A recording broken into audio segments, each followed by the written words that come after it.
Coming up on MSI Wealth Chronicles. It is a process to allow you to get relief from that debt. I'm not a big fan of bankruptcy because of the time it takes to recover from it. It was like a delete button. They deleted all her debt. Now, it doesn't go away from your credit report. Right. We all know this, that right? is important. The only thing that will happen is they will zero out the balance. So if you had a $10,000 credit card before, the balance was $10,000. Now it's going to say $0 included in bankruptcy. I know there's a lot of individuals out there. They're making minimum payments on their credit cards. They're making minimum payments on all their bills, and they're just going through their savings. They're going through their retirement. Okay, their income is way lower than their expenses. Right. And someone like that, maybe needs to hear this. Go speak That's with a good point. Yeah, go speak with the bankruptcy attorney. More than money, it's about empowerment. Welcome to MSI Wealth Chronicles. Today, we want to talk about a subject that we've touched on a little bit, which is bankruptcy. So we're going to cover what is bankruptcy, and I think more importantly, right, the pros and cons. And then if you do file bankruptcy, what does life after bankruptcy look like in the area of credit? Yeah, okay? Where to go and what to do. Most people get into it and then don't know where to go afterwards. Exactly. So let's dive in and let's start off by what is a bankruptcy for those that don't know. Well, bankruptcy is a legal process that when you are overwhelmed, you have more debt than you can handle, you just can't hold up anymore. Maybe a tragedy happens. Yes. It is a process to allow you to get relief from that debt. And so there's two sides of it. There's Chapter 7, which is complete liquidation, and which means that at the end of the day, they're going to liquidate your assets, but they're also going to liquidate every debt you have. And then there's Chapter 13, which is, think about it as restructuring. Yes. And that's going to, some of your debt's going to go away, some of the debt's going to get paid off, but you get to keep more of your assets with that. So really, it's a way for somebody who's in real financial difficulties and hardships to be able to walk away from their debt and sort of start over. Yes, and I agree with that because we get a lot of clients, and there's some clients where that's the better avenue for them if they qualify, right? Because that's one of the things that we're going to talk about, which is now these days you have to qualify. Back in the days, people were getting into debt and then filing bankruptcy. And because of that, they changed the rules. And now you have to qualify. And we'll touch up on that a little bit. But yes, there's clients that we have that they come to us and bankruptcy is a better option for them. And then there's other clients where, no, bankruptcy, even if they did qualify perhaps, bankruptcy is not the best option. Sometimes there's other avenues like, for example, credit repair, to get them out of the situation that they're in. So can you tell us, I know you touched up on it a little bit, can you tell us who you think, in your opinion, is the perfect candidate for bankruptcy? Man, I've thought about this a lot, and I'm not the biggest fan of bankruptcy personally because it really is such a hard thing to recover from. But if you've been in an accident, maybe you got hurt, suddenly all the bills are on top of you. Maybe you had a big financial change. I mean, people who have been let go, or they got sued into a huge amount of money. Really, the people who are in need of a bankruptcy or why you would file for a bankruptcy is when your debt is just more than what you can pay. Exactly. That's exactly what I was going to say. I like to say, right, someone that's in a financial hardship and someone that doesn't see light at the end of the tunnel. Oh, that's a good way to say it. Yeah, if you do not see yourself, like, for example, what you said, right, you have X amount in debt and you can't even make the minimum payments, right? Right. And you don't even see a solution. You might not have a job. You've been trying for a while. You don't see the light at the end of the tunnel. Bankruptcy might be a good option for you. And the best person to tell you, because you have to qualify, would be an attorney, because that's true, right? To file bankruptcy, you typically have to go to an attorney. Is that correct? You're going to need an attorney. You're going to need somebody to, help you through that litigation process. And do you know off the top of your head about what a bankruptcy charges? Oh, wow. I need to find that out. Off the top of my head, I am not entirely sure, but I know it can be. I mean, it can be $3,000 or $4,000 or $5,000 just to get through the whole process. But I believe just starting the filing can be, with an attorney involved, is at least $1,000 or more. Yeah, as an attorney, this was like 4 or 5 years ago, of course, with inflation, right? Right. Everything's increased. But yeah, a Chapter 7 bankruptcy was around like $2,500. That's what I figured. It just kind of, it kind of just depended on your circumstance. Yeah. So once someone, let's start off with the Chapter 7, okay? So let's say someone does qualify for a bankruptcy, okay? Can you tell us some pros and cons? Like, give us your opinion. You said you really don't like bankruptcy, right? I'm not a big fan of bankruptcy because of the time it takes to recover from it. Now, a Chapter 7 literally, in my opinion, is kind of getting rid of everything. It's the big delete button, right? At the end of the day, it is. It's click, everything's gone.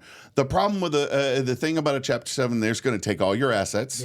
They're going to sell off your assets except for exempt items. Yes. And that is different by each state. Yes. You really need to look, if you're thinking about a bankruptcy, you're looking at getting a Chapter 7, look at the exempt items in your state, because you may be able to get away with your car or your house. I mean, you never know. But it's going to take all your bills. It's going to take all your assets. It's going to pay people with those. And then your debt is gone. Yes. I mean, it is a clean slate at that point in time. And I have a situation with 2 clients, right? And this is why I kind of have a different opinion. I like bankruptcy if it's for you, okay? Especially the Chapter 7. This is my opinion, right? I have 2 different scenarios here recently, and both of them are very similar. So, for example, one individual is here in Texas, and they had a lot of credit card debt after a divorce. They had their home. Their home was paid off, right? And their vehicle, and so it was best for them to file a Chapter 7 bankruptcy. That she did not see light at the end of the tunnel. She was disabled. She wasn't working, so she had debt but no income. And so, anyways, the attorney recommended Chapter 7 bankruptcy, and she was able to. So she filed a Chapter 7 bankruptcy. She was able to keep her house here in the state of Texas, right? She was able item. she was able to protect her house, and then they also let her keep her car, right? They'll make certain exceptions just depending your scenario.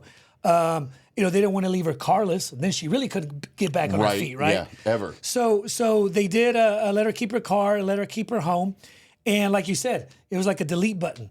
They deleted all her debt. No more phone calls. From the credit card companies, from the collection agencies, and all the debt was liquidated. So now it doesn't go away from your credit report. We all know this, that right? is important. The only thing that will happen is they will zero out the balance. So if you had a $10,000 credit card before, the balance was $10,000. Now it's going to say $0 included in bankruptcy, and so that negative mark does hurt your credit score. So whenever this, particular individual that I'm talking about filed the bankruptcy, her scores did, take a dip because now there was a bankruptcy on her credit report. So it did take a dip, but it didn't take her very long to recover, and that's one of the things that we're going to talk about today is what is the quickest way to recover from a bankruptcy. And I think, the reason why it didn't take her long to recover was because, she reached out to me, for some education. And, I gave her, all the education that I had as it pertains to this subject. And basically what I told her is because her car was paid off and her house was paid off. So what happened was it liquidated all her debt. Her scores dropped. They were like in the mid 500s. And I told her to open up a secured credit card. Right. And so she opened up a secured credit card. And we're talking about maybe 6 months later, right? Paying that secured credit card on time. She was back up into the mid 600s. And after like literally a year, she was already in the 700s plus. And so now, I mean, she's living like she was before, as far as, the bankruptcy hasn't stopped her from being able to do anything. Really the only thing, that I've seen where a bankruptcy does hurt you is if you try to buy a house, there's like a 2-year rule. 2 years. Sometimes they let you, if you do like a manual underwriting, they'll let you buy a home with 1 year after the bankruptcy has lapsed, right? Right. 1 year after it's been, filed. It's 1 year. There from it is. 1 year, 2 years after it's been filed, most cases. But I have seen people get a mortgage after 1 year. But she already had her house, so she didn't want to buy a new house, right? Right. So she didn't feel any pain in that area. And she really wasn't seeking any more credit. She got the secured credit card after her scores went up, a little bit. Then she got an unsecured credit card. Right. So as it pertains to her, she didn't feel any kind of repercussions, from filing the bankruptcy. All she felt was relief because the phone calls go away. Yeah. And now all those, the minimum payment, that she was making on those credit cards, that wasn't required to be paid anymore because the debt got liquidated. And the second example was exactly like that as well. Wow. And this was one of my friend's father, and he didn't have a house under his name.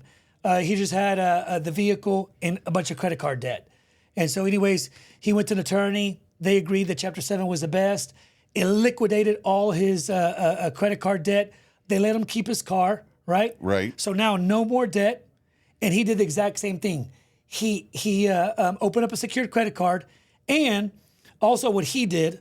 This other person I'm talking about, the first scenario, he didn't do this second part that I'm about to mention. But my dad's friend, after opening up the secured credit card, he got an R credit restoration program.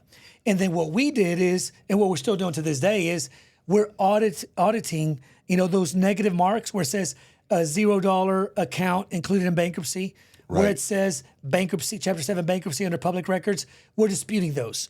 And we've already found some inaccuracies and gotten some of those items deleted. And his scores right now are like after the bankruptcy, they were like in the mid 500s. Right. And right now they're like in the low 600s.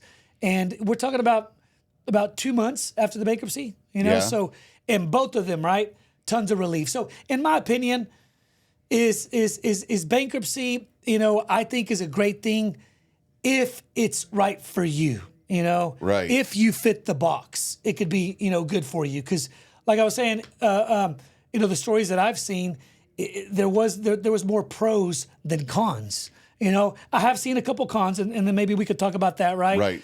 One of the cons that I've seen, and then I'll let you see if you know, Vinny, is it's hard to get approved for certain things. Yes, it really is. I yeah. mean, home loans being one of them, Yes, and exactly. then getting anything started on your credit. Yep. Because I always tell clients this: certain creditors, the minute that they see that you have a bankruptcy, that's it. They don't want to touch you. They Yeah. do not want to touch you. For example, a home, right? Most of them, 2 years. They see it, 2 years, they're not going to give you the mortgage loan. And like I was saying earlier, you could get away. I believe it's through a manual underwrite Right. with 1 year, but for the most part, it's 2 years. What are some other cons that you feel come with bankruptcy? Some of the cons that I've seen actually really has to do with the credit side of it. Yes. You're talking about, well, let's start with the credit side. If they liquidate everything you have on your credit, you have no credit history. Yep. You don't have that age that Yep. somebody has. And if you're 40, 50, 60, 70 Yep. years of age, you're never going to get that history again because it all went away. When your credit cards go away, you lose that 20-year credit history. You lose that 10, 15, 20, 30 years of credit history. And now you have the same starting credit as a high school graduate. Yes. And that can be devastating for people who don't have, and this is where I worry about it. You were talking both of your scenarios, they either own their car or they own a car and a home, right? Yep. And so they had some that base that people need to get Yep. started. If you don't have that, or you don't have a family unit that's going to be able to help you out, like let's say you did go bankrupt for whatever reason, right? And you have a family member who can put you as an authorized user Yes. on a credit card, that's one of the fastest ways back Exactly. to recovery. But if you don't have that, then that's going to make it that much harder to come back from. So that's where it really gets, is trying to build from the ground up. Yep. And you already have that stigma, like you said. Some people, they'll look at your credit history. The moment they see a bankruptcy, we're done. Yep. Even I've seen scenarios where individuals that filed a bankruptcy, they've gotten denied for a secured credit card. Right. A lot of these big banks actually called the bank for my client because I just to see why. Why did you deny? Why do you deny individuals from a secured credit card? Is there not, there's not a risk really to you because you're securing the credit card with their money. But they said that they still have their stipulations. This is exactly what they told me. They said, we still have our stipulations. And two of the stipulations really, stuck with me, which was, one was if they owe us money.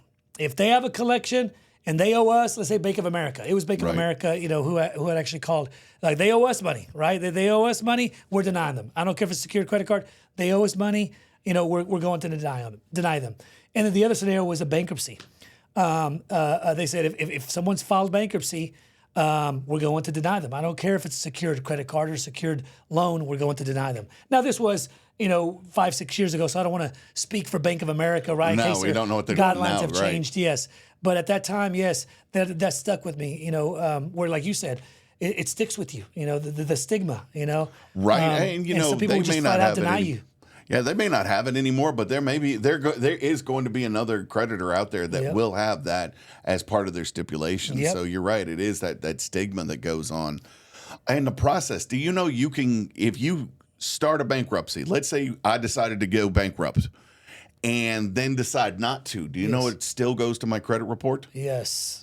That's still there for 10 years. Yes.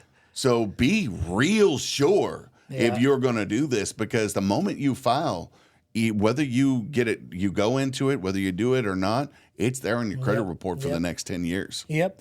But back to what I was mentioning earlier, right? Before we jump into the Chapter 13, for certain individuals, I think a Chapter 7 bankruptcy could be a big relief for families, for individuals, because there are unfortunate events that happen in life where you end up facing a hardship and you have no income coming in, or maybe you have very little income and you're just drowning in debt and you don't see light at the end of the tunnel. And maybe somebody needs to hear this, because I know that there's a lot of people out there that right now they lost their job and they're going through their savings, making minimum payments on their credit cards. Yeah.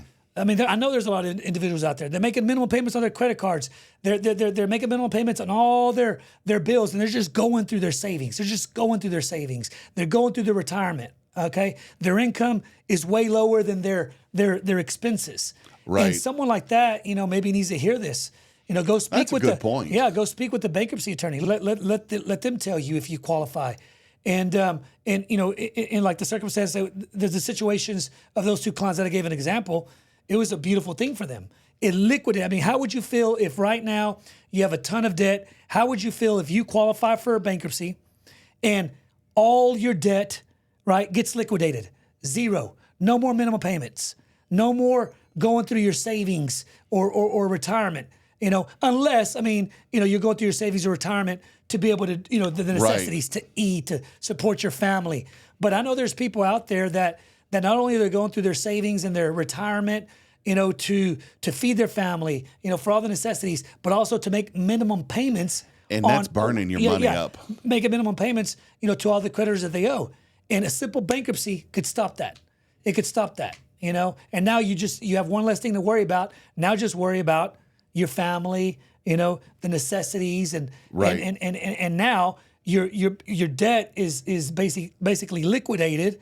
So now it's a lot easier to get ahead, right? It's now, depending on, just get some income in, and hopefully once you get some income in, it's higher than your bills, which you shouldn't have very many bills if the bankruptcy liquidates all your debt. It kind of goes back to that old adage, the only way to get out of a hole is to stop digging.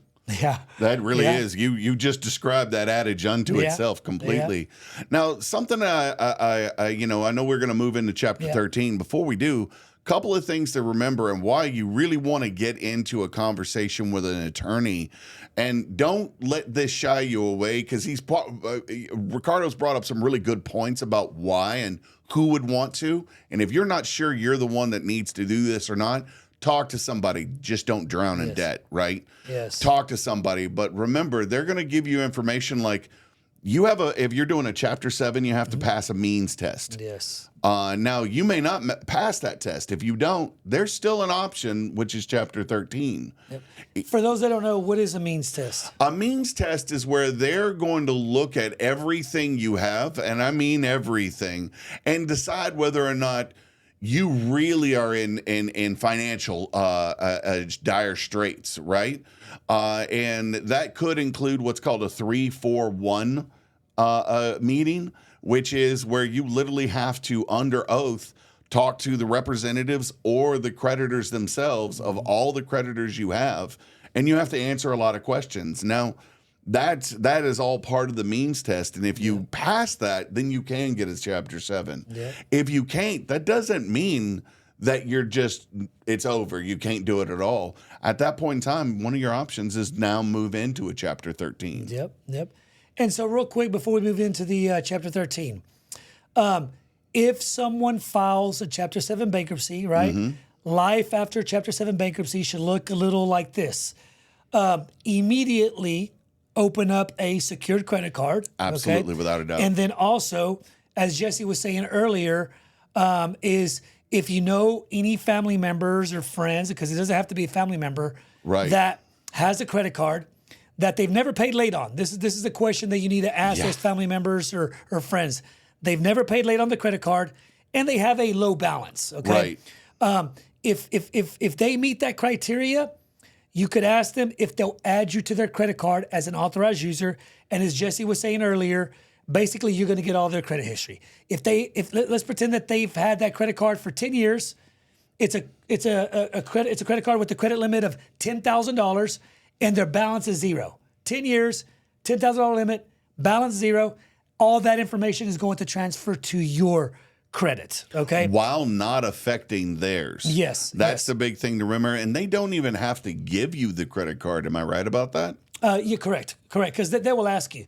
Whenever you add someone as an authorized user, they will ask you before you hang up, do you want me to send them a credit card? And if that individual that you're going to be an authorized user on their credit card doesn't feel comfortable you having a credit card, right? Then they just tell them no. Yep. Yeah, so it could be a really good way to be able to start your credit. Exactly. Those two. And so real quick, I want to touch up on authorized user, but back to life after bankruptcy. So A, open up a secured credit card. B, see if you know anybody where you could piggyback off their credit card as an authorized user. But definitely, here's a big one. Definitely do not depend only on the authorized user. Open up a secured credit card. And let me tell our audience why. I learned the hard way years ago whenever we started the company. One of my clients that started our program had negative items on their credit report, and they had nothing open, okay? We told them to go open up a secured credit card, and they asked us at that time if they could just become an authorized user, and we said yes, okay? Right. So they didn't open up the secured credit card. They just became an authorized user. That's a bad choice. And what happened was this, is not all the time will the 3 credit reporting agencies report that credit card. In this situation, only 1 bureau reported the other person's history. Wow. So the client went through our 6-month program. We pulled her credit.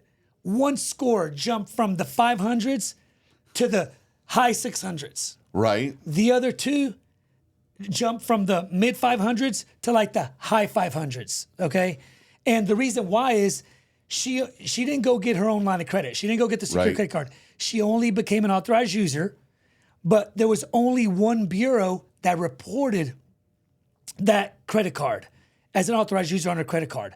So she only got that history on 1 bureau. Okay. Right. And the bureaus are actually notorious of doing that now.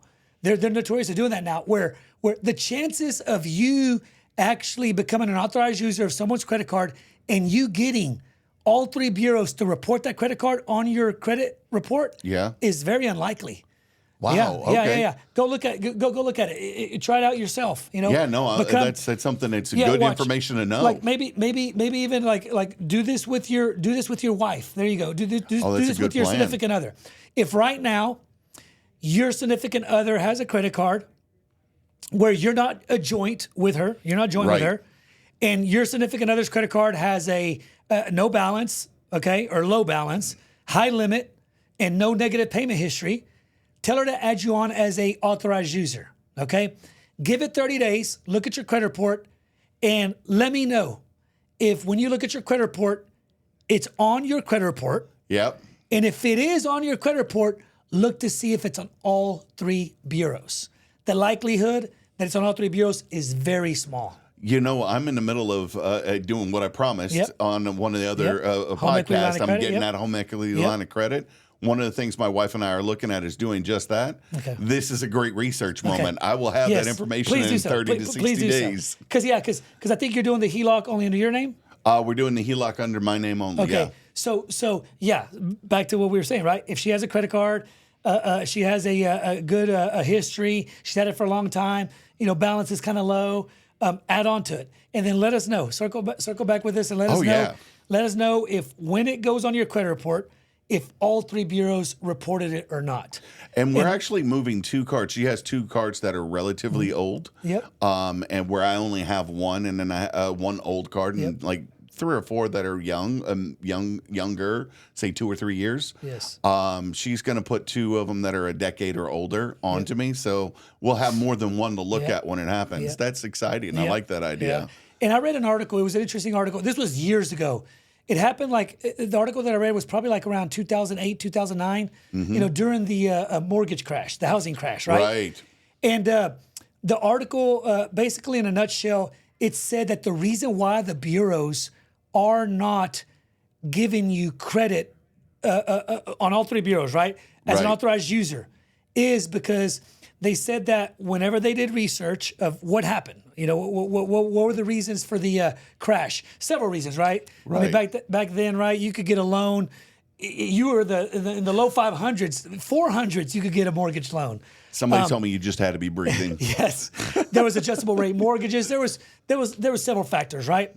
But one of the things that this article said was that they talked about authorized users. It said that individuals were going to would go apply for a home, for a mortgage loan. Right. They would get denied. They would call up their family member because let's say they were shy 20, 30 points. They would call a family member or a friend to add them on as an authorized user. Give it a little bit of time so it gets to report on your credit report, about 30 days. Right. They go right back to that mortgage company, okay? And now they no longer have let's say they initially had a low 500 credit score. Right. Now they have a mid 600 credit score, low 600 credit score, and now they got approved. And the article was saying, is that fair to the lenders?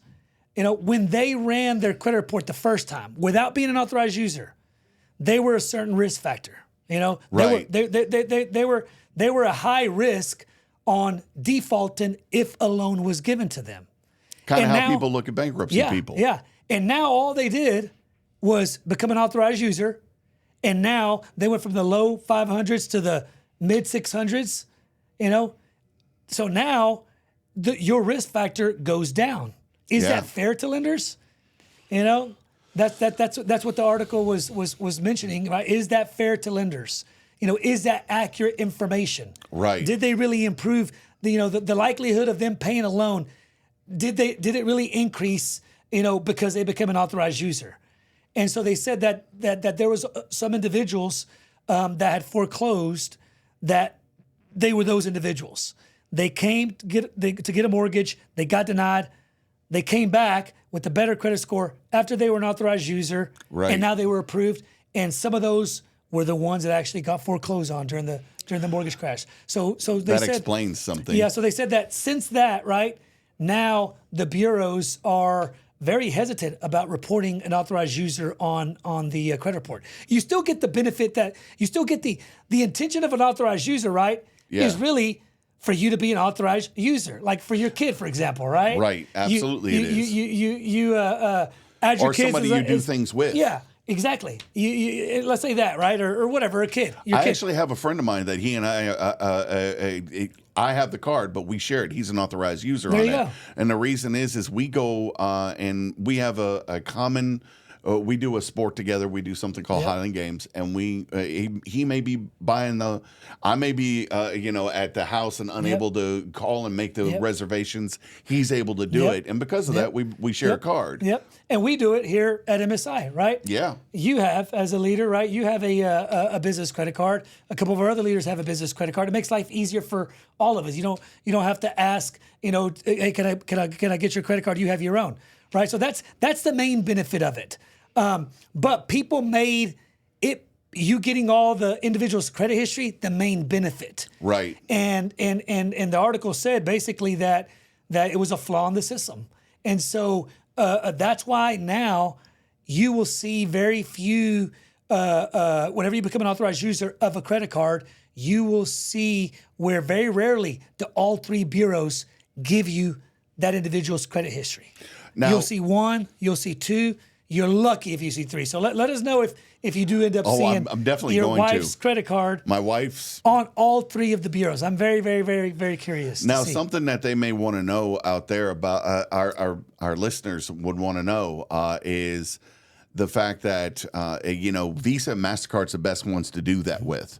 The reason I say that is I don't know if you know or not, but if you get an Amex, say I got an Amex and I put you on it, do you know they issue you a sub number? No. And it doesn't go all the way back. It starts from the day I put you on that Amex. Oh, really? Yes. So you don't get all the credit history? I didn't know that. You get the amount, like the limit, and all of that, and maybe some of the recent history from the date that you put on forward, but you don't get the initial history of it with a Amex. Yep. Okay. Now, that may be not all Amexes because you have charge cards and credit cards from Amex, which work a little different. But I do know that I've seen that several times on people who have done it. I didn't know that. Yep. So back to this real quick, the bankruptcy. So life after bankruptcy, we said open up a secured credit card. Absolutely. Extra credit is an authorized user. And if you look at your credit report and you do see that credit card that you became an authorized user of is on all three bureaus, that's fantastic. Absolutely. If not, if it's only on one or two of the bureaus, it's okay because you're not relying all on the authorized user. You went and opened up your own secured credit card, okay? And then lastly, try to see if you could get any of the negative marks that the bankruptcy are removed, that the bankruptcy left behind on your credit report. See if you could get any of those removed. If you don't want to try to do it yourself, you could hire a professional company like ours, MSI Credit Solutions. Basically, what we'll do is we'll audit every mark that's affecting your credit score. Basically, every negative mark that you include in the bankruptcy, we'll audit it to see if it's reporting 100% accurate according to law, the federal law, right? Yeah, and federal the law says you have a right to 100% correct. Yep. It doesn't give any leeway on that. It says 100%. Yep. The other reason you do want to, after a bankruptcy, to audit everything on your credit bureau is what happens if you put something into the bureau. I got a client right now, legitimately right now, that they went through a bankruptcy. They had an item that was put into the bankruptcy, and that company sold it to a collection company. They can't do and now that. the collection company's trying to put it onto their credit report. Yeah. Well, this is double trouble. That's not allowed. Yep. On top of that, that debt shouldn't be there because it was discharged. Exactly. Now, they can call about it. They can try to get you to pay it, but they're not supposed to report that debt again. And they're trying to report it with a different last day of payment and everything on there. So if you're going through a bankruptcy, at the end of it, make sure that you protect what you have. You really should get a credit monitoring service and watch your credit while you're building it back up, probably for the first year, maybe two, that you're doing this. You want to have that to be able to look at it, see what your authorized user, if it's reporting to all three, like you said, get that secured card. When your score gets to the right place, get yourself a regular credit card at that point. If you can get a secured card that converts over later, that's probably the best choice. Exactly. So I guess let's jump into the chapter 13, right? Chapter 7, we've already covered. The big delete button, chapter 7. You delete. if you qualify, you delete your debt. You open up a secured credit card. You see if you know anybody where you could become an authorized user of the credit card. Try to get the negative items that were left behind from the bankruptcy removed. Either you try to do it yourself or you could hire a professional company like MSI, okay? So chapter 7 bankruptcy. Can you tell our audience what a Chapter 13 bankruptcy is? A Chapter 13 bankruptcy, you're going to have some of your debt discharged. You're going to have some of your debt where you're going to pay it out over a certain amount of time. So they're not going to just wipe everything out as quickly as they would with a Chapter 7. When you're in a Chapter 13, they're going to take all your debt. They're going to figure out what you can pay, and they're going to set up a payment plan. You're going to pay that out. They're going to restructure everything. Once you get to the end of that payment, anything that's left over that are in the items that you put into bankruptcy, this is important because you don't have to put everything in a bankruptcy. A lawyer will oftentimes recommend that you do, but you don't have to put everything in there. But it's going to restructure all that debt, and you're going to pay it off. And once it's done, your hands are clean. Now, the big thing that's different is you're going to keep more of your stuff. Right? And it's really the difference. Now, outside of exempt items, you know, there's things like if I were to go into Chapter 7 bankruptcy, all the collectibles, my hot rod, all of that type of stuff, the recreational equipment, anything like that, all gets sold off. That's not necessarily true in a Chapter 13. I may keep a lot of that stuff that has value. Gotcha. Okay, yeah. I know Chapter 13 bankruptcy, I have a bankruptcy friend, and man, you know, don't feel bad if you don't understand it. It's rough. It's a lot. It's a lot, especially the Chapter 13 bankruptcy. The Chapter 7, right? Delete button. Yeah. It is a simpler situation at the end. It can be a little more aggressive and what's the word I'm looking for? Invasive to your life. I mean, they really do get real nitty gritty with you. But at the end of the day, it's easier to understand. That Chapter 13 can be confusing. And the attorney, once you seek a counsel, they'll tell you what's best for you, what the recommendation is. But are we safe to say, because I don't know myself, are we safe to say that a Chapter 13 bankruptcy is who fits the perfect box? You might not know. Who fits the perfect box of a Chapter 13 bankruptcy? Chapter 7 bankruptcy, we already explained that, right? Someone that is in a financial hardship, okay? Yeah. Chapter 13 would be probably also a hardship, but would we be safe to say someone that has some assets? Yeah, right? Somebody with a lot of assets that aren't protected under the state law, right? If your state doesn't have an exemption for a lot of the things that you own, it may be a better choice to go into Chapter 13. Like I would be if I suddenly, let's say for whatever reason, I couldn't work for the next 6 months and bills are piling up on top of me. At that point, I would be a good choice because if I let them just liquidate everything I have, I mean, I would lose a lot. I mean, there's a lot of things, there's a lot of money involved with that. Things that are going to be hard to recover. That would be the ideal person to make that choice. Is it just too much to recover from? But if you just got that hard part removed, you would be fine with everything you have. It's just, your watermark's here, and right now you're here, right? And then here's a question I want to ask you.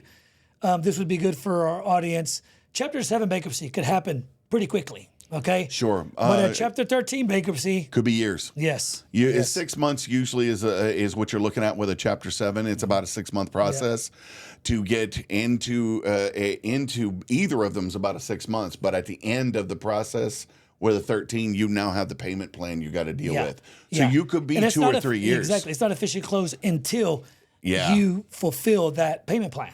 And being closed is a term called being discharged. Once it's discharged, everything's done. It's over with. That's when you're done with it. Up until that point, and here's the beast of a 13, right? Once they're locked into the agreement, they have to follow it. But if for some reason or another you break your bankruptcy agreement, let's say you don't pay the amount that was agreed by the court, or something comes up, or a lot of different things, you revert back. Wow. It all hits you right back again. So you could go into a bankruptcy, be a year and a half into it, and suddenly be sitting back with all that debt in your lap. Wow. I didn't know that. Yeah, that's the side of it that makes people go, huh, look at that. I mean, so be sure you sit down and you talk, and once you're in that, do what is there if you're going to do it. And on Chapter 13 bankruptcy, like you said, you don't have to include everything in the bankruptcy. So, no, you do not. So you could keep some of your open lines of credit. I actually recommend it. If you've got I talked to a client that called in to here one day through a partner of ours, and they weren't sure whether or not bankruptcy or debt consolidation or whatnot was the choice. And I was like, because with their credit report, I wasn't entirely sure. I was like, you could kind of go one way or another, but if you go to the bankruptcy, if you do, that's a 20-year-old credit card. Yeah. Don't lose it. That is your nucleus to start over. Yep. That is going to, so you can probably recover from a 13 a little faster than you could from a 7. Okay, let me ask you something. So let's say we have somebody out there, one of our audience, and let's say, here's a scenario. They have no collections on their credit report, right. But they're drowning with credit card debt. Mm-hmm. They lost their job, and they've just been using their credit cards, and their credit cards are maxed out now, so they can't use their credit cards, for necessities anymore. Right. All their credit cards are maxed out, and they don't have a job. They're having a hard time even making minimum payments. They're having to, go through savings and retirement for. It's time to think about something. If you're eating into your savings, it's time to think. But let's say they go, okay, and for whatever reason, let's say they go to try to file bankruptcy for whatever reason, right? They don't qualify. They go through the, what did you call it? The test? The means test. Yes, they go through the means test. They do not qualify. Can you tell our audience some other ways? If they get denied for bankruptcy, what are some other ways that they could get out of that? That comes down to the biggest two that I know of off the top of my head are going to be debt consolidation and debt settlement, right? Because in this, let me interrupt for a second. In this situation, we can't help them. Credit repair. No. Credit repair is what we try to do here, right? Is we try to improve our clients' credit scores by attempting to remove as many of the inaccuracies that appear on their credit report. Correct. And in the scenario that I gave you, this individual has no collections on their credit report. So there's nothing for us to dispute. Yeah. All they have is active open credit card debt. Okay. Yep. So I just want to make sure that we're on the same page. So what are the scenarios? Depending on you've got debt consolidation, you've got debt settlement. Those are two big ones. Now, debt consolidation is probably the choice that I would go for first over settlement if you're capable. And I want to give my opinion after you give your opinion on debt consolidation. I'm interested. Yeah. That's exciting. Yeah. So debt consolidation allows you to be able to get a loan, depending on whether or not you have a house could make a difference with that, depending on how much debt you have could make a difference on this. But a consolidation allows you to put all your debt into one thing, bring the payment down, bring the interest rate down by getting an installment loan, which is going to be, by the way, if you don't know, an installment loan is any loan that you pay the same amount every month, month over month, and at the end of it, it's over with. So it kind of gives them a goal line to reach at that point. Yeah. And that's probably the first thing I would tell people to look at. And I agree with that. I meant more debt settlement is where I have an opinion about. Debt consolidation, What is your opinion on debt settlement? Well, okay, so real quick. On debt consolidation, right, I agree with you 100%. If someone out there, if a creditor out there is willing to give you a loan that will cover all your debt and they're going to give you a lower interest rate, yes, I think that's a smart move. The problem is I've heard that it's difficult to find. Would you agree or no? Oh, yeah, absolutely. It's difficult to find because at this point, right, you're in a bad place with your credit. Your scores, if your cards are maxed out, that means your scores are low. Because debt is a huge part of your credit score. So in this scenario, their scores are low. So back to what you were saying, right? It is kind of difficult to be able to find a debt consolidation loan that will be able to cover all your debt. Is that correct to say? Yes, sir. And it's also why we go back 7 years on our credit reports when we're helping our clients. Because when you go for something like a debt consolidation loan, most loans they're looking at like the last 2 years normally, right? Yep. A consolidation loan, every year back to 7 is going to make a difference. Because like you said, what they're worried about in a consolidation loan is, if I pay off your debt, are you just going to rack it back up? Yep. Right? If your history says no, that can actually help you, going back to knowing what your full 7 years is. If you have 5 years that you never had any debt and the last 2 years have been a problem, actually increases your chance of getting that kind of loan. Yes. So that, you're right, that is something you really have to worry about with that. Where debt settlement, There's several ways to do debt settlement. But in this scenario, right? Someone has a bunch of credit card debt. Let's say they have 5 credit card debts. They're all maxed out. 5 credit cards. They're all maxed out. And so debt settlement. Debt settlement basically tells you to let those cards go into collections. Sure. They tell you, hey, how much, Mr. John Doe, how much are your minimum payments on those credit cards? Let's say the minimum payment on those credit cards is $400 each. 4 times 5, right? You're talking $2,000. So $2,000. A house payment. Yep. So you're paying $2,000 in minimum payments to your credit cards. They tell you, let those cards go back. Okay, don't pay them. Instead of paying $2,000 a month, give us $1,500.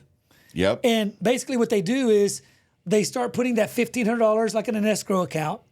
And as you build it up, and once your 5 collections are in collections, then they start settling them for you. But the problem is that, as you let your credit cards go back and you get late payments, right, your scores are tanking. And that takes time to happen. Yes. That's 30, 60, 90, 120, 150 days. Yeah, it could go even longer. 7 months, 8 months of late payments. And then they settle them for you once they do go into collections and you have enough money in escrow. Right. And once you do settle them, they still appear on your credit report as a paid collection. Yeah. Yeah. So from the last date you paid, which is when they pay off your collection, Yep. it's 7 years from there. Which a paid collection still affects our credit score for those that don't know. So, but it is an option. It is an option that, you have if you have a lot of debt, right? If you have debt, debt settlement is an option. So we have credit consolidation. We have debt settlement. And then, another one that I always tell clients, because sometimes whenever you're in it, whenever you're going through the hardship, it's kind of hard, even if there is light at the end of the tunnel, it's hard for them to see that light at the end of the tunnel. Sure. So I'm always really sensitive when I'm talking to our clients about this, but I tell them, if they get denied for a bankruptcy, then that means that they saw something that maybe you don't see. They didn't see enough of a hardship to approve you for a bankruptcy. And one thing that I tell them to do, which is what Dave Ramsey says to do, is make the minimum payment on all your credit cards, and on one, if you do, maybe the one with the lowest balance. He says, right? Yep. If you have any extra income on top of the minimum payment, put that only on one credit card. Snowball effect. That one will the snowball effect. It'll start coming down. And once you do get it down to zero, I know we've said this in another episode of our podcast. Once you zero that out, then you could go ahead and take that money onto another credit card where you were already paying the minimum payment. Let's say that you had 5 credit cards, you paid the 5th one off, so now you go to the 4th one, the next one with the lowest balance, right? And you still pay the minimum payment of what we say earlier, $400. $400 plus let's say over here you're paying $600. So 4 plus the 6 over here, $1,000 now you're making on that one credit card. Now that one will come down at a faster pace. And then you just go on to the next credit card. And that takes some discipline to do, because you got to make sure that once you pay off one of those cards, you don't go, well, I get that money back. No, you need to put that money right. Act like it didn't change. You're just paying on the next one in line. Yep. Because one thing that we'll never tell, we're in credit repair. And in that instance, we can't help the client because that situation, someone has 5 credit cards, they have no collections, they're maxed out, right? They didn't qualify for bankruptcy. What are their options? That's what we've been talking about. We can't help them with credit repair. No. And the only way we could help them if those credit cards were collections. And we would never tell our clients, hey, let them go back into collections, don't pay them, and then let us dispute them. And here's the reason why, and I'm kind of getting off track a little bit, but I think this is still valuable information.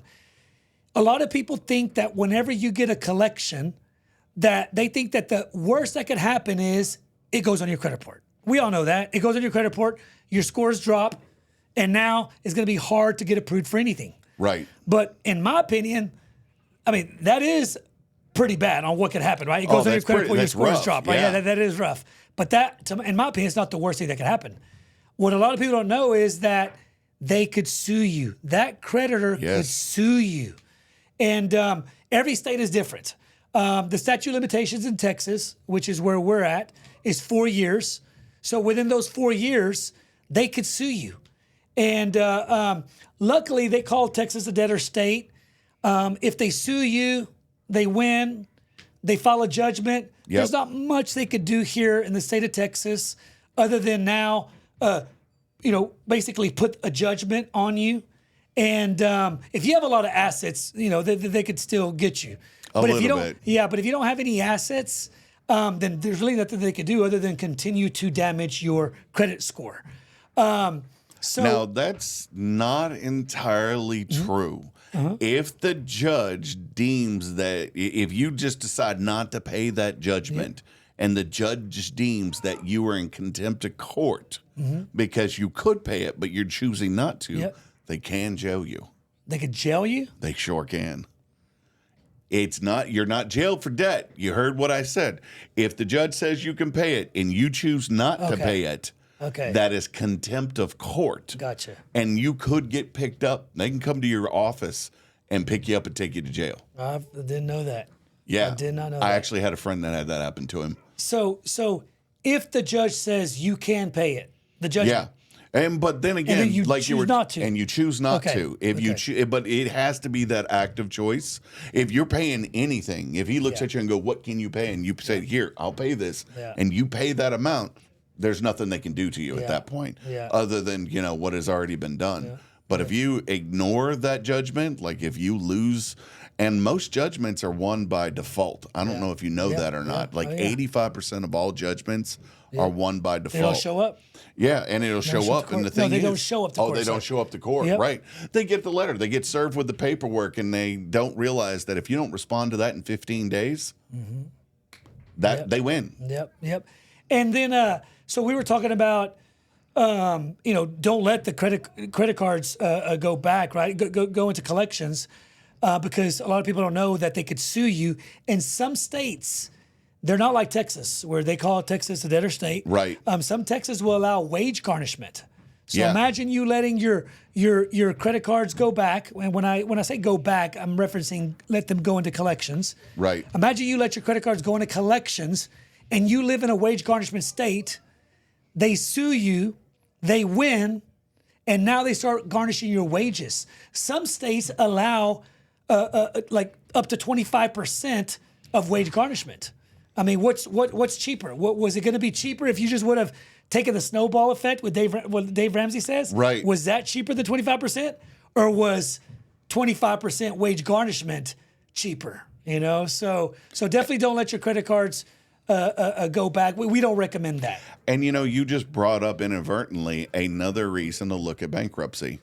If you're in a state where garnishment is a real thing, because again, not all states are that way.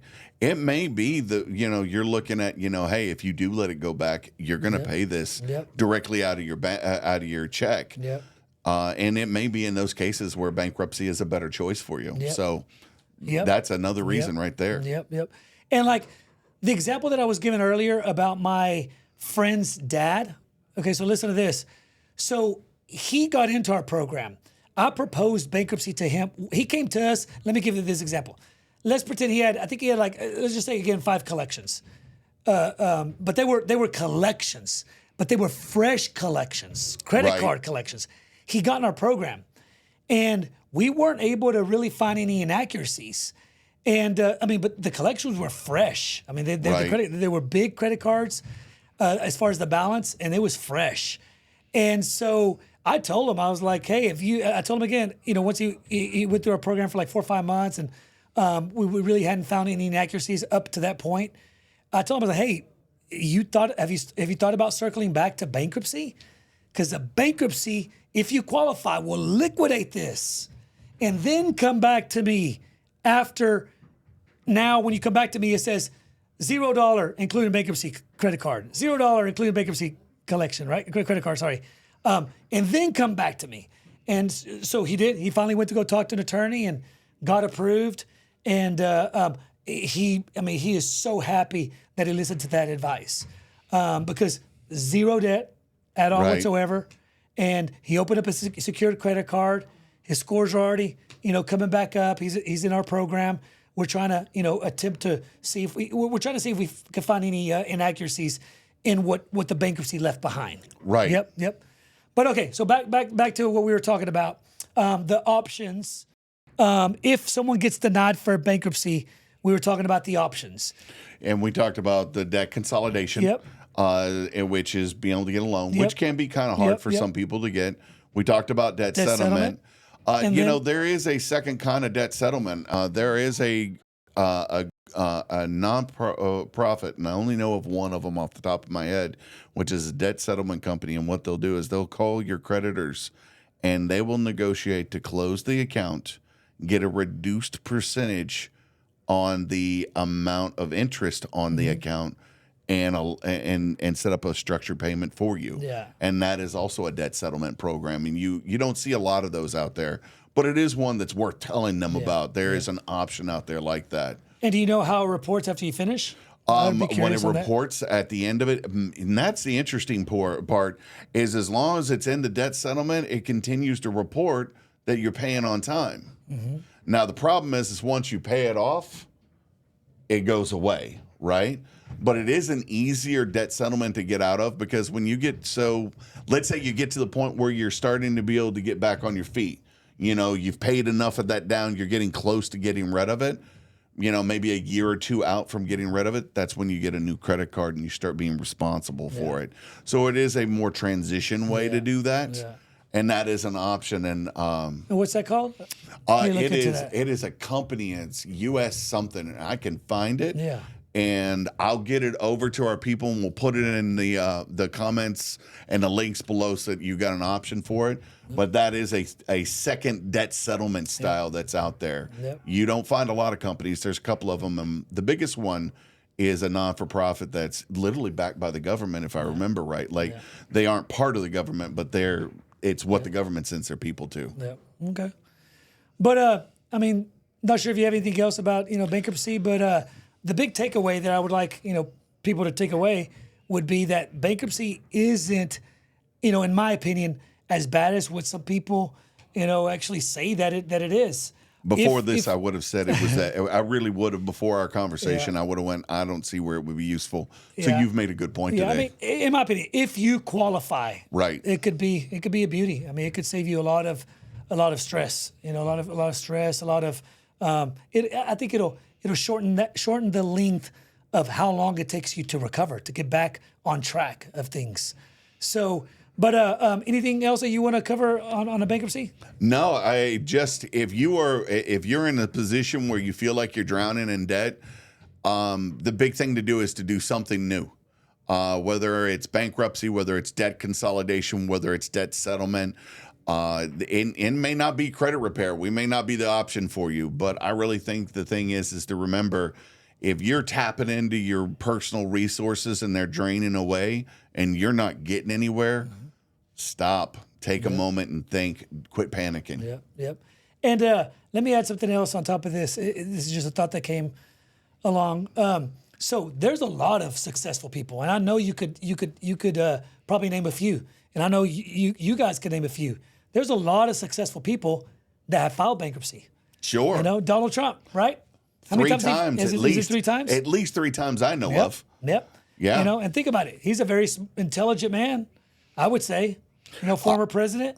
And the number of, whatever your political leans are, the man has owned more fortunes than most people will ever see. And that's just one example. I hear about it all the time with business owners, just sure. people that are wealthy, that they filed bankruptcy, more than one time, I've heard. A lot of people and a lot of individuals go into different types of bankruptcies because there are moments in your life. So, if we sat down and went online and looked up who famous went bankrupt, I guarantee you the list would be longer than you would expect. It gives you a fresh, slate to start off from, like that delete button, and get it behind you and move forward, and don't look back. So, but anything else? Any other? That's what I got today on this. That's it. Yeah, no, that's it. Okay. Well, I hope this helped. Our audience. Like I was saying, the big takeaway, that I would like you guys to take away is bankruptcy is not as bad as, some people pretend it to be. If you are in a hardship, I definitely would recommend that maybe you start there and go talk to legal counsel and see if you qualify for that and for bankruptcy. And if you don't, then we gave you a couple other options that you might be able to take advantage of. Yeah, and definitely I agree with a legal counsel. Talk to a legal counsel. By the way, the one thing I didn't say is they're going to mandate that you go into a credit counseling during the process of bankruptcy. I highly recommend to pay attention and be smart about what you're doing during that, and just calm down when it comes to it, because I know that can be a stressful situation. Yep. But if you have any questions as it pertains to the subject, or really anything, do not hesitate to reach out to us. So, is that it? Anything else? That's all I got, sir. All right. Thank you. And there you have it, another insightful episode of MSI Wealth Chronicles. Remember, wealth building is a marathon, not a sprint. Be patient, stay focused, and keep taking action towards your financial goals. Invest in yourself, invest in your future, and remember, your financial freedom is within reach. Thank you for watching MSI Wealth Chronicles, building legacies one episode at a time.